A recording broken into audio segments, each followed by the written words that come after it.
అందరికీ నమస్కారం. ఎర్రంచెట్టపాలెం సర్పంచ్ గారు హస్బెండ్ వీరాస్వామి. ఈ జగన్ ప్రభుత్వంలో కానీ ఈ 5 సంవత్సరాల్లో ఎర్రంచెట్టపాలెనికి ఒరిగింది ఏమీ లేదు. అలాగే ఈ పంచాయతీ ఒకటే కాదు, మొత్తం రాష్ట్ర వ్యాప్తంగా పంచాయతీలన్నీ నాకేసేటి సపరం చేసి సెంట్రల్ గవర్నమెంట్ వేసి డబ్బులన్నీ కూడా లాగేసుకుని పంచాయతీలంతా కూడా అష్టవ్యత్త చేసేసాడు. అమ్మఒడి బాబుబడి అని అన్నాడు తప్ప క్వార్టర్ మంది ఇచ్చాను 60 రూపాయలు, కానీ ఇదివరకు 60 రూపాయలకి ఇచ్చి ఇప్పుడు 200 చేసాడు. వీళ్ళు చేసి 600 రూపాయల కూలి కూడా సాయంత్రం మందుకి ఒక ముక్కకే సరిపోతుంది తప్ప బతికి అనాథల కింద చేసాడు మొత్తం రాష్ట్రం అంతానే. ఇతను ఎప్పుడు పోవాలని కోరుకున్నాను సర్పంచుల తరఫు నుంచి.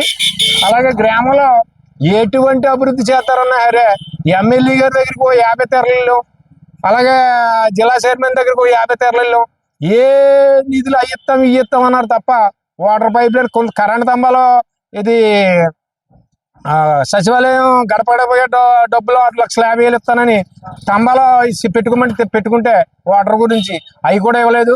మా ఎర్రంచెట్టపాలెనికి 7 కిలోమీటర్ల పైప్ లైన్ పడుతుంది ఇంటింటికి, ఇంకా 2 కిలోమీటర్లు రావాల్సి ఉంది, వస్తుందని చెప్పారు తప్ప అధికారులు కూడా అందరూ కూడా కలెక్టర్ దగ్గరికి కూడా వెళ్ళినా చోద్యం చూస్తున్నారు.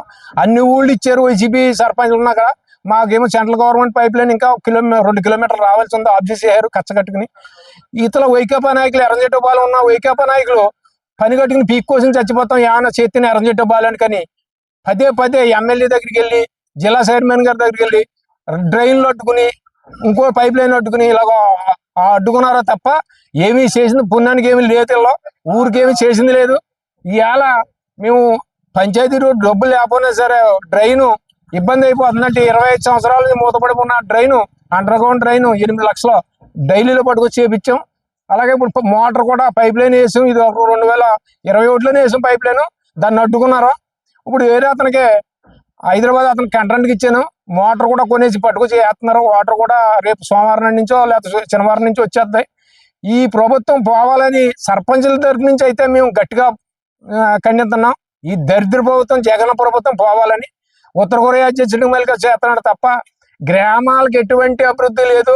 గ్రామాల్లో వచ్చి గవర్నమెంట్ వేసి, సెంట్రల్ గవర్నమెంట్ వేసి డబ్బులన్నీ ఈ వారంటీలని ఏళ్ళ పెట్టి డబ్బులన్నీ గుంజుతున్నాడు తప్ప మాకు ఎటువంటి కనీసం ఈదులైట్ వేస్తారంటే కూడా అప్పులు చేసుకుని చేయవలసి వస్తుంది. ఇది చెత్త తీసి వాళ్ళకి నెల వచ్చినాడు 12 ఏళ్ళు అప్పు ఇవ్వాల్సి వస్తుంది. మేము ఇతను పోవాలని మేము పదే కోరుకున్నాం. హరిసింహాద్రి గారు కానీ, పాలయ్య గారు అబ్బాయి ఎంపీ గారు, అలాగే గిడ్డి లక్ష్మీనారాయణ గారు 1,00,000 ఓట్లు సుమారుతో అతను గెలవాలని కోరుకున్నాం.